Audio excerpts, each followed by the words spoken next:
ताकि मैं पहले कवि को बुलाऊं। मैं नहीं चाहता था कि ऐसे माहौल में जबकि सब लोगों का ध्यान इधर उधर है और किसी कवि को बुला लूं, क्योंकि वो जो कवि हैं वो हास्य के कवि हैं, उद्भट कवि हैं, और उन्होंने मंचों पे एक युग जिया है। वो पिछले 40-45 वर्षों से कवि सम्मेलन के मंचों को उन्होंने अपना वक्त दिया है, तो आपको कुछ मिनट उनको देने ज़रूर हैं। मेरा इशारा बाबूलाल जी की तरफ है। मैं चाहूँगा बाबूलाल जी आएँ मंच पे काव्य पाठ के लिए, और बाबूलाल जी डिंगिया जी के लिए एक बार आप जोरदार तालियां अपने समर्पण की बजाय, अपने श्रद्धा की बजाय। शुक्रिया। आदरणीय चेयर पर बैठे चेयरमैन साहब, भ्रष्टाचार की तरह इधर उधर घूम रहे श्रोताओं, गद्दी पे धरे गद्दी के गद्दारों, आपके चरणों में मेरा प्रणाम। मैं बहुत सीधा साधा कवि हूँ, गांव से निकला हूँ, गांव का कवि हूँ, 5वीं पास कवि हूँ। ये सच बता रहा हूँ साहब। ये जितने कवि हैं विद्वान कवि हैं, कोई डॉक्टर है, कोई हेडमास्टर है, पढ़े लिखे विद्वान हैं, डिग्री प्राप्त करके कर तो कपताई रहे, कोई तीर तो मान नालियों बाकाम में मैं 5वीं पास कर रहा हूँ। दूसरी बात और बता रहा हूँ, मैं बैठा था चेतना जी की बगल में, शत्रु जी पता नहीं मेरे बारे में क्या क्या कह रहे, मैं हकीकत किसी का उधार नहीं छोड़ता हूँ। इनके घर में जितनी इनकी औकात है उसका मुझको पता है, क्योंकि मैं 40 साल से इसी काम में हूँ। हम कवियों का साहब आना जाना होता है। एक दिन मैं इनके घर पहुँच गया, मुझे पता नहीं था कि इनके घर में गृह युद्ध चल रहा है। एक सप्ताह से इनकी धर्मपत्नी इनसे बात नहीं कर रही थी। मैं अचानक इनके घर पहुँच गया। इन्होंने कहा भाई भरतपुर जिले से बाबूलाल डीगी आए, घरवारी बात नहीं करती, अब मेरी इज्जत कैसे रहे। मैं साहब इनके घर पहुंचा, इन्होंने मेरा सम्मान किया। परेशानी थी पानी की, तो इन्होंने आवाज़ अपनी धर्मपत्नी को लगाई कि डीगी आज आए, शायद आज हमारी इनकी बातचीत हो जाए। अरे वो बाबूलाल डीगी आए, जरा इनको पानी लाना। तो घरवाली गुस्से में थी, वो बोली बोल पानी बू रखो घड़ा में। अरे बोल घड़ा कहाँ है, बुद्धि से काम लियो। अरे बोल घड़ा कहाँ है, क्या रसोईया में। अरे बोल रसोईया कहाँ है, क्या घर में। अरे बोल घर कहाँ है, क्या गांव में। अरे बोल गांव कहाँ है, क्या पंचायत में। बोल पंचायत कहाँ है, क्या तहसील में। बोल तहसील कहाँ है, क्या जिले में। अरे बोले जिलों कहाँ है, क्या प्रांत में। बोल प्रांत कहाँ है, क्या भारत में। बोल भारत कहाँ है, क्या एशिया में। अरे बोले एशिया कहाँ है, क्या संसार में। बोल संसार कहाँ है, क्या पानी में। बोल पानी कहाँ है, क्या बूढ़े के घड़ा में लादे रुपए बाद है। ये साहब की औकात। बहुत वाह, मैं इसकी आवाज भी बढ़ा दो थोड़ी। कह रहा हूँ बिल्कुल सीधा साधा कवि हूँ। ये सब कवि पढ़े लिखे हैं। आज सुबह जब मैं मेरे घर से चला तो मेरी धर्मपत्नी ने कहा कहाँ जा रहे हो। मैंने कहा मैं उत्तर प्रदेश जा रहा हूँ। बोल ठीक है चले जाना, थोड़ा सा डिनर कर जाना। अरे मैंने कहा पगली डिनर तो शाम के भोजन को कहते हैं। घरवारी बोली शाम कोई दरिया तो है ही, और खासकर आपके लिए रखा है। मैंने कहा क्यों। बोल रात इसमें कुत्ता मुँह देगा, मुझे फेंकना पड़ता है, इसलिए आप डिनर ही कर जाओ। भाई साहब मैं वेयर बस अड्डे पर आया, कंडक्टर बुरी तरह चिल्ला रहा, बाबा कहाँ जाएगा, बाबा कहाँ जाएगा। मैंने गुस्से में कह दिया स्वर्ग जाऊंगा, ले चलेगा क्या। ड्राइवर बोलो बोल बाबा आ मेरे पहिया के नीचे, तो आज ही स्वर्ग पहुंचा दूँ। मैंने कहा ड्राइवर तेरे 64 दांतों को तोड़ दूंगा। कंडक्टर बोलो बुढ़े क्यों झूठ बोलता है, कहाँ इसके 64 दांत। मैंने मुझे पता है, बीच में तू भी तो बोलेगा, तो 32 तेरे और 32 इसके। मुझे पता नहीं था साहब से। हमारे भाई साहब शत्रु जी उसी बस में बैठे थे। भाई साहब मैं बस में बैठ चढ़ा, पैर से विकलांग था, मैंने अनजान थे जब तक। मैंने कहा भाई साहब हमें बैठ जाने। मेरे से बोले बाबा आगे जा। एक से कहा मैं भाई साहब हमें बैठ जा। बोल बाबा पीछे जा। भाई साहब आगे जा पीछे जा। 15 मिनट तक किसी ने मुझे बैठने को जगह नहीं दी। ड्राइवर बहुत अच्छा था, जाने कब से मेरे को देख रहा और बोले बाबा क्यों होते हो परेशान, आओ मेरा बोनट खाली है, मैं बोनट पर बैठ जाओ। भाई साहब मैं ड्राइवर के पास बोनट पर बैठ गया। 5 किलोमीटर बस चली, रुकी। कारोई पैंट, कारी बुरसट, कारी चश्मा, देखने में सचमुच ऐसी लग रही थी करिश्मा। भाई साहब बस में चढ़ी, 1 मिनट खड़ी हुई। शत्रु जी बोले मैडम आप कब तक खड़ी होगी। लो मैं खड़ा होता हूँ, आप बैठ जाओ। बोले नहीं नहीं आप तो बैठे रहिए। भाई साहब सच बताऊं वो किसी के पास नहीं बैठी और धीरे धीरे आके मेरे पास बोनट पर बैठ गई। ये सब किस्मत के खेल होता है शत्रु जी। चेतना जी मेरी किस्मत के खेल था जो मेरे पास बैठी। आप तो अपने नसीबों को फोरो क्या रखा है। अब आपको देख कर लग रहा है आप साहब बसावर बस अड्डे शक्तियां कहाँ नष्ट हुई है। बुसावर बस अड्डे पर आया भाई साहब, एक भिखारी आया मेरे से, बोला बाबूजी बाबूजी। मैंने बोल क्या बात है? बोल 2 रुपए दे दो। मैंने क्या करेगा? बोल चाय पीऊंगा। अरे मैंने कम्मा का चाय 2 रुपए की आती है, चाय तो 5 रुपए की आती है, अगर लेता तो मेरे से 5 रुपए मांगता। भाई साहब भिखारी का जवाब देखिए, भिखारी हाथ जोड़ के मेरे से बोला बाबूजी जाकी जैसी हैसियत हुए हम बापे ऐसे ही पैसा मांगे। बहुत अच्छा। मैंने कहा भैया ठीक है, मेरी हैसियत ऐसी है। तो शत्रु जी मेरे बगल में थे, मैंने भिखारी से कहा भाई साहब इनसे ले। तो शत्रु जी को भिखारी ने ऊपर देखा नीचे देखा और फिर हाथ जोड़ के मेरे से बोला बाबूजी। मैंने के बोल क्या बात है? बोले ये खुदा ही भिखारी सो लग रहा है, हमको कहा देगो। भाई साहब भरतपुर बस अड्डे पाया, एक भिखारी और मिला मेरे से, बाबूजी बाबूजी। मैंने बोल क्या बात है? बोल 10 रुपए दे दो। मैंने क्या करेगा? बोल चाय पीऊंगा।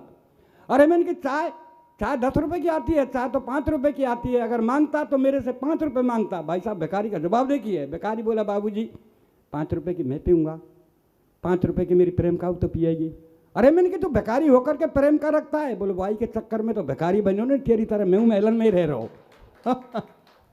और भाई साहब जब मथुरा में आया तो एक बच्चा दौड़ता हुआ आया और मेरे से बोला अंकल अंकल। मैंने कहा हाँ बेटा बोल। पीछे से 2 आंटी आवाज़ लगा रही हैं। भाई साहब पीछे मुड़ के देखा तो सच में 2 औरतें मेरे पीछे पीछे दौड़ी। यार मैं खड़ा हो गया, मेरे से आकर बोली बाबा तेरे फोटो दे जा। अब आप सोचिए मेरा फोटो औरत मांगे। आखिर मैंने कहा बेटा तुम मेरा फोटो ले जाकर क्या करेंगे? बोल बाबा रात को हमारे बच्चे रोते हैं, तेरा फोटो दिखाएंगे, रो मतों नहीं हुआ। और भाई साहब जब मैं ठीक आपके यहाँ बाजने में आया तो मुझे किसी ने नज़र उठा करके नहीं देखा, एक डॉक्टर साहब ने जरूर देखा। और डॉक्टर साहब बोले भाई साहब कहाँ के हो? मैंने राजस्थान का। कहाँ जा रहे हो? मैंने कहा साहब मैं यहाँ कब सम्मेलन में आया हूँ, आप कभी हो? मैंने कहा। बोला आप कैसे कभी हो, आप तो बीमार हैं। मैं डॉक्टर साहब मैं बीमार नहीं हूँ। बोलो मैं डॉक्टर हूँ मेरा विश्वास करो। अरे मैं डॉक्टर साहब मैं बीमार। अरे बोल मैं डॉक्टर हूँ मेरा विश्वास करो, आप में खून नहीं है, आप खून चेक करा लो। मैं डॉक्टर साहब जब खून ही ना है तो चेक क्या कराऊँ? अरे वो ब्लड प्रेशर चेक करा लो। मैं डॉक्टर साहब जब ब्लड ही नहीं है तो प्रेशर कहाँ से होगा? और मैं डॉक्टर साहब ब्लड प्रेशर के बारे में खूब जानता हूँ। जब मैं हाई स्कूल में पढ़ता था मेरा ब्लड हाई था, इंटर किया तो मध्यम रह गया, और जिस दिन से डॉक्टर साहब घरबारी आई है वह दिन से लो चल रहा है। बहुत अच्छे। फिर भी डॉक्टर साहब ने सिरंज लगाई। भाई साहब 15 मिनट बाद डॉक्टर ने के पसीना सिरंज को तोड़ते हुए मेरे ने कहा डॉक्टर साहब क्या हुआ? बोले खून ही नहीं मिला है। मैंने डॉक्टर की सिरंज को तोड़ा और मैंने कहा डॉक्टर साहब आपके बजाय तो हिंदुस्तान के मच्छर अच्छे हैं, जहाँ मुझे काटते हैं वो तुरंत खून निकाल लेते हैं। क्या बात है, क्या बात है, वाह अच्छी बात थी, आपकी तालियां कमजोर थी। मैं माफ़ी चाहता हूँ अगर यहाँ कोई डॉक्टर हो तो। मैं इन डॉक्टरों के बारे में रचना नहीं पढ़ रहा हूँ, मैं जयपुर के उस अस्पताल की एक छोटी सी रचना पढ़ रहा हूँ कि मरीज का दाहिना पैर कटना था, डॉक्टर साहब ने बायां पैर काट दिया। मरीज का हाँ दाहिना पैर कटना था, डॉक्टर साहब ने बायां पैर काट दिया। कि एक मरीज की अंतिम चल रही थी घड़ी, एक मरीज की अंतिम चल रही थी घड़ी, ये डॉक्टरों की भीड़ घेरे खड़ी। तो डॉक्टर साहब मरीज से बोले भैया तेरी अंतिम इच्छा वो तो बता जा। मरीज बोला डॉक्टर साहब मेरी अंतिम यही इच्छा कि मेरी जगह तू मर जा। मरीज बोला बोल डॉक्टर साहब मेरी अंतिम यही इच्छा कि मेरी जगह तू मर जा। तो डॉक्टर साहब हो गए नाराज। मरीज बोला हजूर आप क्यों होते हो नाराज, मेरी विनती पे दीजिए ध्यान, आप तो इस कलयुग के साक्षात भगवान। डॉक्टर बोला कैसे? मरीज बोला ऐसे कि चौराहे पर हुई हत्या को आप आत्महत्या में लिख सकते हैं, चौराहे पर हुई हत्या को आप आत्महत्या में लिख सकते हैं, और दाहिने पैर की जगह आप बाएं पैर को काट सकते हैं। तो क्या डॉक्टर साहब मेरी जगह आप नहीं मर सकते हैं? क्या मेरी जगह आप नहीं मर?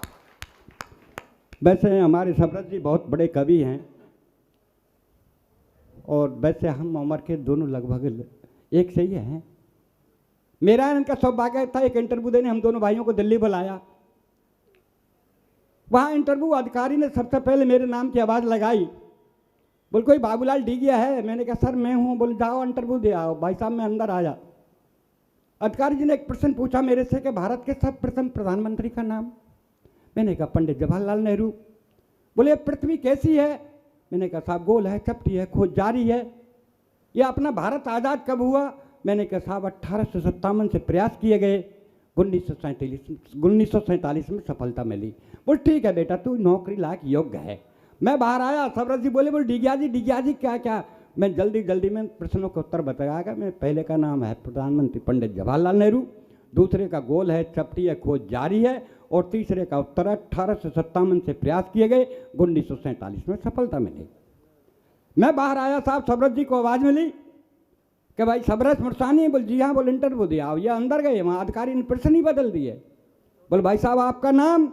ये बोले पंडित जवाहरलाल नेहरू।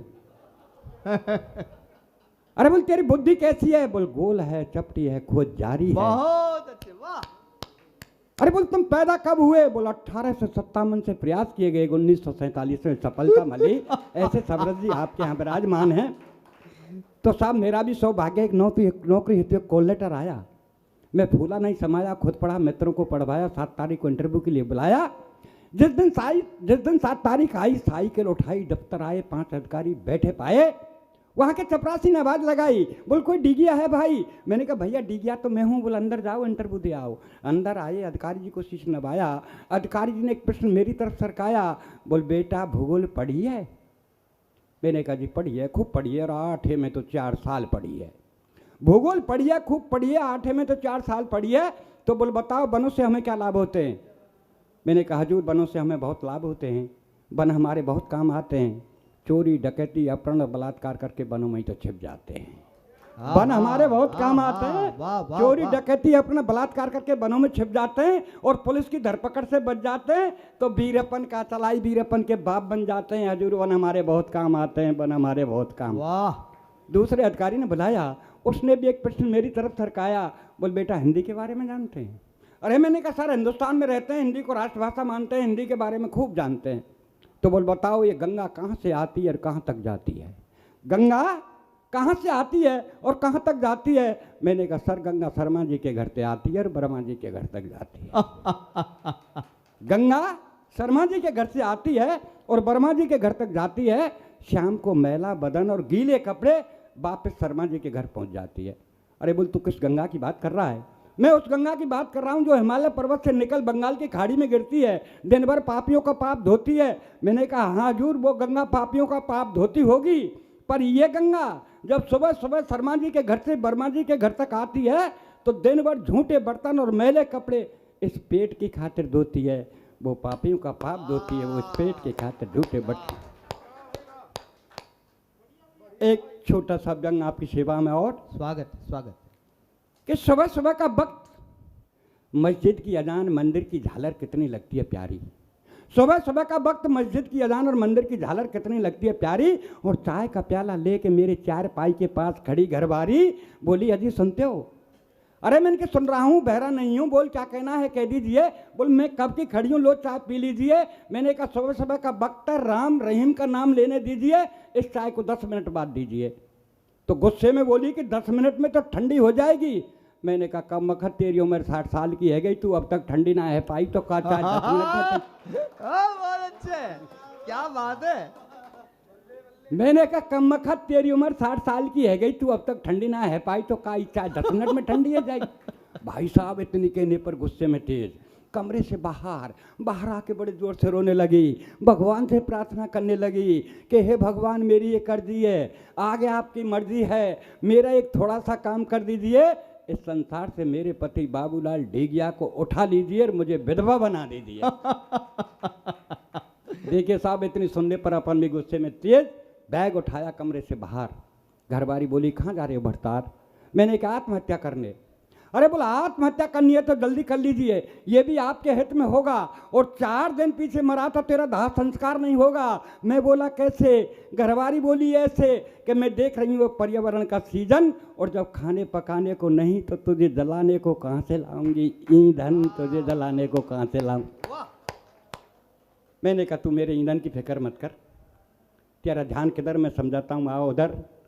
ठीक मेरे मरने के बाद शमशान घाट जाना और 5 हीटर रख के चली आना, बेटे को समझाना बेटे जाना बटन दबाना और पापा को जला के घर चले आना। बोल ठीक है तेरे मरने के बाद शमशान घाट जाऊंगी, 5 हीटर रख के आऊंगी, बेटे को समझाऊंगी, बेटा जाएगा बटन दबाएगा और तुझे जला के घर चला आएगा। पर तू एक बात बता, जलने के बाद पता नहीं स्वर्ग या नरक जाएगा, पर इस महंगाई में जो 5-5 हीटरों का बिल आएगा उसे का तेरा बाप चुकाएगा, उसे का तेरा बाप। क्या बात। लिस्ट लंबी है, एक छोटा सा व्यंग। स्वागत। देखो साहब, एक कब सम्मेलन सुनने मेरी धर्मपत्नी आई और हमारे अज्ञात जी ने भारत महान के ऊपर रचना सुनाई। उस कविता से सुन करके और आकर के मेरे से कहा, बोल देख आप जहाँ कब सम्मेलन में जाएंगे वहाँ केवल भारत महान के गीत गाएंगे। हम आए साहब, तो वहाँ आयोजक जी ने यही कहा, बोल डिगिया जी एक बात निभानी पड़ेगी और आप तो तुमको भारत महान के ऊपर रचना सुनानी पड़ेगी। अब दो पाटन के बीच में लाले पड़ गए जान के, और आप ही बताओ ताऊ कैसे गाऊं गीत भारत महान के सांच को तो आँच यहाँ और झूठान को कलाकंद, सांच को तो आँच यहाँ झूठान को कलाकंद, और चमचान को ताज गुंडे डोले सीना तान के, आप ही बताओ ताऊ कैसे गाऊं गीत भारत महान के। आहा आहा, क्या बात है। कि देश का लिबास छोड़, देश का लिबास छोड़ अपना रहे विदेश को, और भारतीय संस्कृति रोवे बापू तेरे देश को, के सुहागन के हाथ लागे जैसे काऊ राण के, आप ही बताओ ताऊ कैसे गाऊं गीत भारत महान के। आहा, कि सिर पर दुपट्टा अब धारनाएं गोरियां, सिर पर दुपट्टा अब धारनाएं गोरियां, और पैंट बुरसट पहन सड़क पे ढोले रोज छोरियां, नखरे अलग बन की शान के, आप ही बताओ ताऊ कैसे गाऊं गीत भारत महान के। कि राम के भगत बने, राम के भगत बने ठेकेदार राम के, और मंदिर में बलात्कार पुजारी करें राम के, आप ही बताओ ताऊ कैसे गाऊं गीत भारत महान के। वाह। कि खाद को तो राब खागो सुखराम खागो टाट को, खाद को तो राब खागो सुखराम खागो, खाद को तो राब खागो सुखराम खागो टाट को, और गाय भूखी मर गई लालू खागो घास को। मौज मारे गुल छर्रे उड़ाए देखो तमाशे बिहारी जवान के, आप ही बताओ ताऊ कैसे गाऊं गीत भारत महान के। बहुत अच्छे। आहा। और साहब मेरे चेयरमैन साहब वो कह गए किसान के ऊपर एक लाइन है बस, इसके पढ़ने के बाद मेरे बाद एक एक कवि आएंगे, ये सब गुजर जाएंगे, मैं बैठ जाऊंगा। 4 पंक्ति मेरे देश के प्रजातंत्र के स्वामी के नाम, कि तेरे अरमानों